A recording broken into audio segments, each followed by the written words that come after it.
নমস্কার বন্ধুরা, তোমাদের প্রত্যেকের জন্য সুখবর। ইন্ডিয়ান নেভির তরফ থেকে একটি নতুন নিয়োগ শুরু হয়ে গেল, যেখানে তোমরা এই রাজ্যের ছেলে মেয়ে প্রত্যেকে আবেদন করতে পারছো। ভারতীয় নৌবাহিনীতে নিয়োগ করা হচ্ছে, ভালো চাকরি, তো ভালো সুযোগ রয়েছে। বন্ধুরা, আজকে ভিডিওতে এ টু জেড তথ্য তোমাদের দিয়ে দেবো। এডুকেশন কোয়ালিফিকেশন থেকে শুরু করে এস ক্রাইটেরিয়া, সিলেকশন প্রসেস, কীভাবে তোমরা অ্যাপ্লাই করবে, এ টু জেড তথ্য তোমরা পেয়ে যাবে। তো অবশ্যই ভিডিওটিকে শেষ পর্যন্ত দেখতে থাকো। এবং বন্ধুরা, আমার চ্যানেল নতুন দর্শক হলে অবশ্যই চ্যানেলটিকে সাবস্ক্রাইব করে আমার পাশে থাকবে। বন্ধুরা, ইন্ডিয়ান নেভির তরফ থেকে যে রিক্রুটমেন্টটি করা হচ্ছে, এখানে দুটি পোস্টে রিক্রুটমেন্ট করা হচ্ছে। একটি হচ্ছে এমআর, আরেকটি হচ্ছে এসএসআর। এমআর পোস্টের ক্ষেত্রে তোমরা মাধ্যমিক পাস যোগ্যতা আবেদন করতে পারবে এবং এসএসআর পদের ক্ষেত্রে উচ্চ মাধ্যমিক পাস যোগ্যতা আবেদন করতে পারবে। প্রথমেই তোমাদের দেখিয়ে দিচ্ছি এখানে তোমরা আবেদন করার কি সময়সীমা রয়েছে। এখানে তোমরা আবেদন করতে পারছো মে মাসের 13 তারিখ থেকে মে মাসের 27 তারিখ, এই সময়ের মধ্যে তোমরা আবেদন করতে পারছো। অনস্ক্রিনে দেখতেই পাচ্ছ, মে মাসের 13 তারিখ থেকে মে মাসের 27 তারিখের মধ্যে তোমাদের কিন্তু এখানে অনলাইন অ্যাপ্লিকেশন করতে হবে। তোমাদের স্টেপ বাই স্টেপ দেখিয়ে দিচ্ছি। এই নৌবাহিনীতে যে নিয়োগ করা হচ্ছে এমআর পদের ক্ষেত্রে, এখানে কিন্তু যে শিক্ষাগত যোগ্যতার কথা বলা হয়েছে সেটি হচ্ছে মাধ্যমিকে তোমাদের কিন্তু 50% নম্বর নিয়ে তোমরা পাস করে থাকলে তোমরা কিন্তু আবেদন করতে পারবে। এমআর পদের ক্ষেত্রে নৌবাহিনীতে মাধ্যমিক পাস যোগ্যতা 50% নম্বর নিয়ে পাস করলে আবেদন করতে পারবে। এটি হচ্ছে এডুকেশন কোয়ালিফিকেশন। এবং এখানে তোমাদের দেখিয়ে দেই, এখানে তোমাদের সিলেকশন প্রসেস কি রয়েছে এই পদের ক্ষেত্রে। এই পদের ক্ষেত্রে সিলেকশন প্রসেস কিন্তু এখানে বলা হয়েছে। অনস্ক্রিনে আমি তোমাদের দেখিয়ে দিচ্ছি। এখানে কিন্তু দুটি স্টেজের মাধ্যমে কিন্তু এখানে তোমাদের মূলত ফাইনাল সিলেকশন করা হবে। স্টেজ 1-এ কিন্তু তোমাদের শর্ট লিস্টিং, এন্ট্রান্স টেস্টের মাধ্যমে কিন্তু তোমার শর্ট লিস্টিং করা হবে। তারপরে স্টেজ 2-তে কিন্তু পিএফটি রিটেন এক্সামিনেশন তোমাদের কিন্তু হবে। এই ধাপের মাধ্যমে কিন্তু তোমাদের সিলেকশন করা হবে। তারপরে কিন্তু তোমাদের মেডিকেল টেস্ট এবং ডকুমেন্ট ভেরিফিকেশন কিন্তু রয়েছে। এই ধাপগুলির মাধ্যমে কিন্তু তোমাদের এখানে সিলেকশন করা হবে। তো আরেকবার দেখিয়ে দিচ্ছি, এখানে প্রথমে তোমাদের এন্ট্রান্স টেস্ট, তারপরে কিন্তু তোমাদের এন্ট্রান্স টেস্টের মাধ্যমে শর্ট লিস্টিং করা হবে, দেখতেই পাচ্ছ। তারপরে পিএফটি রিটেন এক্সাম তোমাদের হবে। এবং তারপর তোমাদের কি রয়েছে আমি দেখিয়ে দিচ্ছি। এখানে কম্পিউটার বেস যে এক্সামিনেশন রয়েছে সেটি কিন্তু হবে। এবং এখানে 50 নম্বরের অর্থাৎ 50টি কোশ্চেন এখানে থাকবে। এবং পরীক্ষার ভাষা হিন্দি এবং ইংলিশে দুটি ভাষাতে হবে। এবং এখানে কিন্তু সায়েন্স, ম্যাথামেটিক্স এবং জেনারেল অ্যাওয়ারনেস থেকে কিন্তু প্রশ্ন থাকবে। এই দুটি বিষয় থেকে তোমাদের প্রশ্ন থাকবে। এই তিনটি বিষয় থেকে তোমাদের প্রশ্ন থাকবে, সায়েন্স, ম্যাথামেটিক্স এবং জেনারেল অ্যাওয়ারনেস, এই তিনটি বিষয় থেকে প্রশ্ন থাকবে। এবং 10 স্ট্যান্ডার্ড সিলেবাস ধরেই কিন্তু তোমাদের এখানে কোশ্চেন পেপার কিন্তু সেট আপ করা হবে। তো এই হচ্ছে এক্সাম প্যাটার্ন। তারপর তোমাদের এখানে দেখিয়ে দিচ্ছি এখানে ফিজিক্যাল স্ট্যান্ডার্ডস কি হবে। এখানে মেলদের ক্ষেত্রে কিন্তু 1.6 কিলোমিটার অর্থাৎ 1600 মিটারের কিন্তু একটি রান হবে, যেটি 6 মিনিট 30 সেকেন্ডের মধ্যে কিন্তু সম্পূর্ণ করতে হবে। এবং ফিমেলদের ক্ষেত্রে কিন্তু যেটি 8 মিনিটে সম্পূর্ণ করতে হবে। স্কোয়াট রয়েছে ছেলেদের ক্ষেত্রে 20টি, মেয়েদের ক্ষেত্রে 15টি। পুশ আপ রয়েছে ছেলেদের ক্ষেত্রে 15টি, মেয়েদের ক্ষেত্রে 10টি। দেখতেই পাচ্ছ এখানে এই সমস্ত ফিজিক্যাল স্ট্যান্ডার্ডগুলি কিন্তু হবে।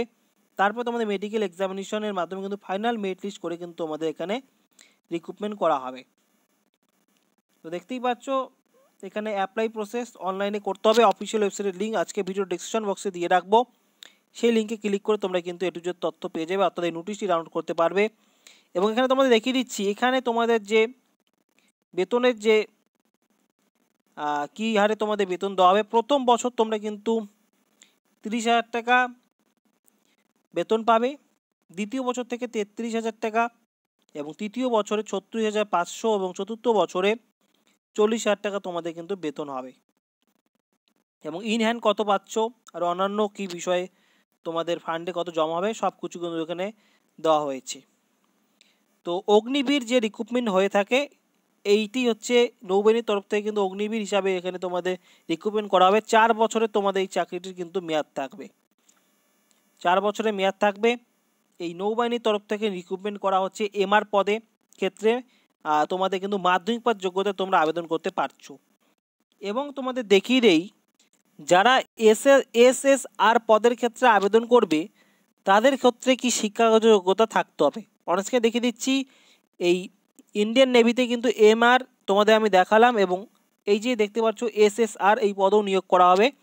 এই এসএসআর পদের ক্ষেত্রে উচ্চ মাধ্যমিক বা যোগ্যতা থাকতে হবে। তবে এখানে কিন্তু বলা রয়েছে যে উচ্চ মাধ্যমিক তোমাদের কিন্তু ম্যাথামেটিক্স এবং ফিজিক্স নিয়ে কিন্তু তোমাদের পাস করতে হবে, অর্থাৎ সায়েন্স বিভাগ থেকে তোমার উচ্চ মাধ্যমিক করা থাকলেই তোমরা আবেদন করতে পারবে।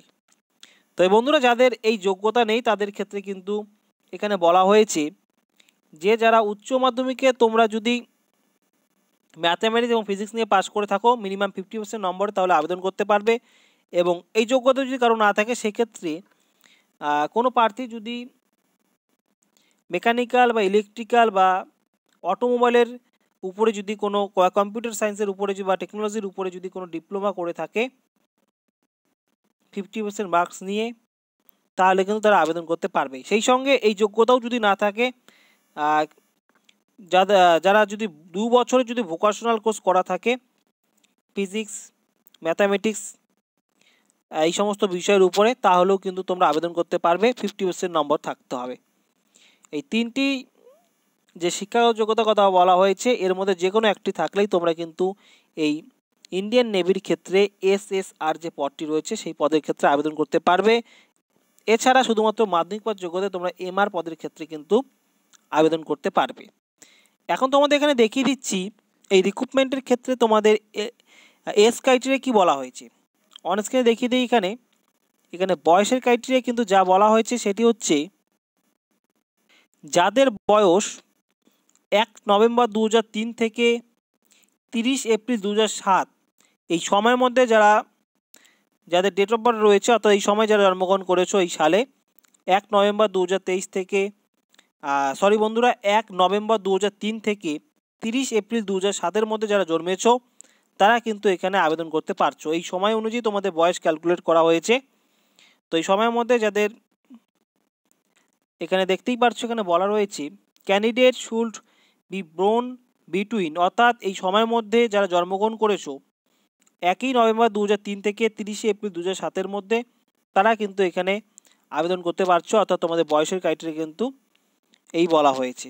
এবং এখানে মেল এবং ফিমেল আনম্যারিড ক্যান্ডিডেটরাই আবেদন করতে পারবে, অর্থাৎ ছেলে এবং মেয়ে যারা অবিবাহিত রয়েছে তারাই কিন্তু এখানে আবেদন করতে পারবে। ইন্ডিয়ান নেভির তরফ থেকে রিক্রুটমেন্টটি করা হচ্ছে।